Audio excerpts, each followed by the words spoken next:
Hello everyone, Fanta here, you're watching FANTAVISION, and today we're discussing some Nintendo news because quite a bit has come out in the past couple of days. First of all, the Nintendo Switch is getting a price cut in the EU and UK by about 30 euros and 20 pounds respectively.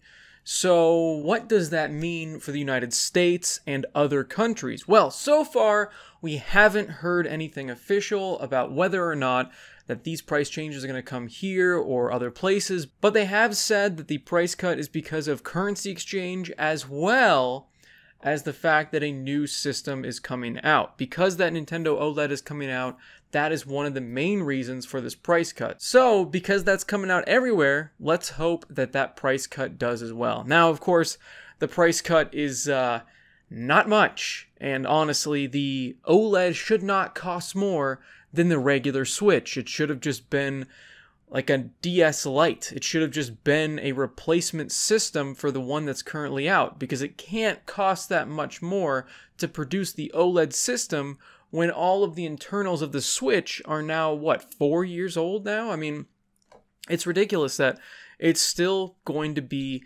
costing $50 more than the Switch. And now if there's going to be a price drop, it's going to be costing even more than the base model.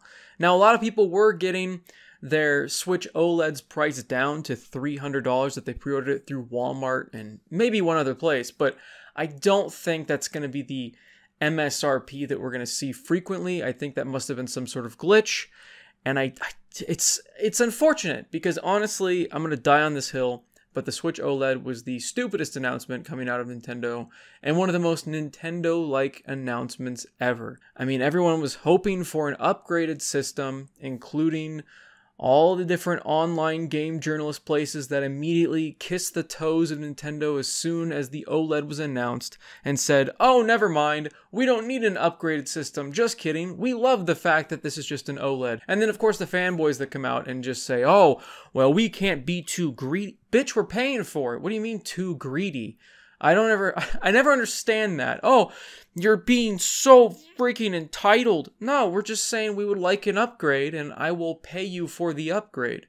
Now that you're not doing a real upgrade and you're just changing the screen, I don't want to buy it. I'm sorry. I don't understand it. I don't get why people get so upset about a company that they don't work for.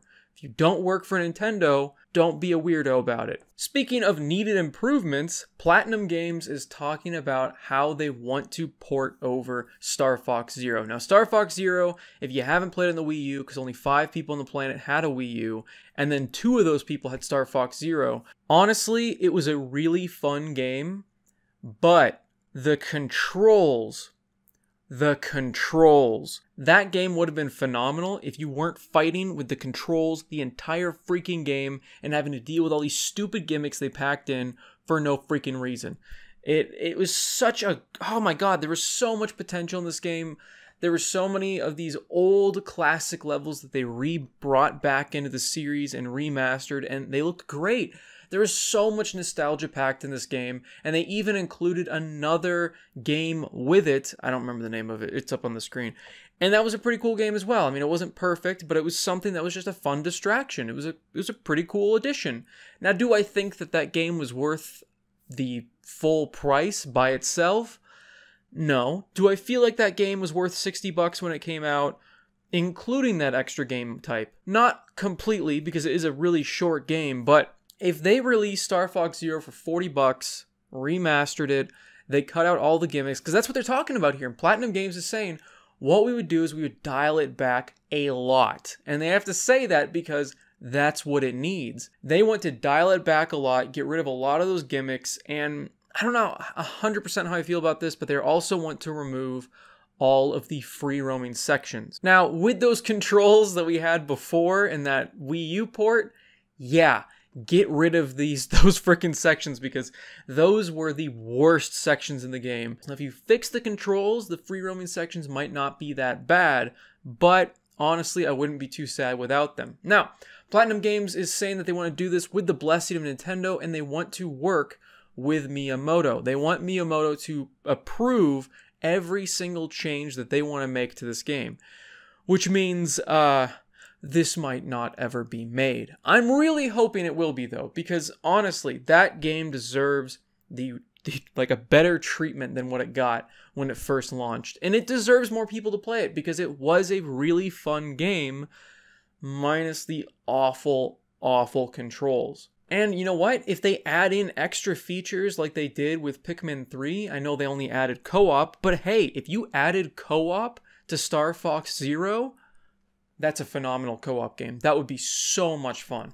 I don't think anybody would be upset if you threw co-op in that game and put some split screen in there.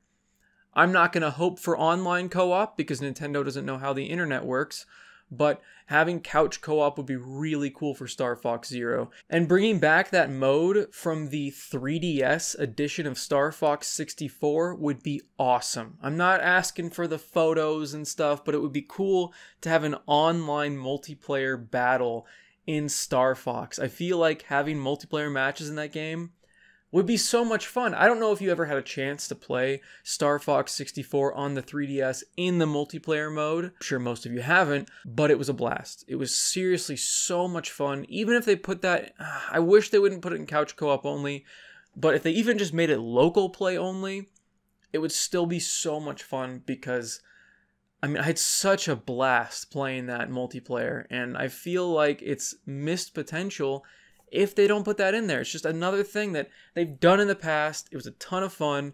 And now that they have a system that can easily run this game, can easily play online, can easily play local just like the 3DS could because it's a handheld and home system, I think it would be a great addition to the game and would make it worth buying. And again, I know I said this already, but I feel like more people need to play that game because it truly was a fun game.